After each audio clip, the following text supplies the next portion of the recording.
Noyabrın 23-də Goranboyda 5 mərtəbəli binanın birinci mərtəbəsində döşəmənin çökməsi nəticəsində 4 nəfərin xəsarət alması barədə xəbər vermişdik.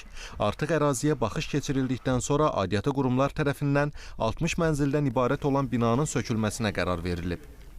İlkin rəylərə əsasən binanın Fövqəladə Hallar Nazirliyinin verdiyi qərara əsasən binanın 60 mənzilinin tamamilə sökülərək yerində yeni binanın inşa edilməsinə bağlı qərar qəbul olunmuşdur və bina sakinlərinin rayon icra hakimiyyəti və aidiyyatı qurumları tərəfindən kirayəyə çıxarılmasına bağlı işlər yekunlaşır və kirayə xərclərinin dövlət tərəfindən təmin olunması məsələsi həll olunmuşdur. Binanın tamamilə sökülməsi nəzərdə tutulmuşdur. Bildiyiniz kimi bina bir ünvanda yerləşsə də iki yarım binalardan aid hissədən ibarətdir və hər iki hissəsinin tamamilə sökülüb yeni bina inşa edilməsindən bağlı işlər aparılır. Hazırda Fövqəladə Hallar Nazirliyinin və Layihə Çəkmə İnstitutunun əməkdaşları yerin müayinəsini aparırlar və layihələndirmə işlərinə start verilməkdədir.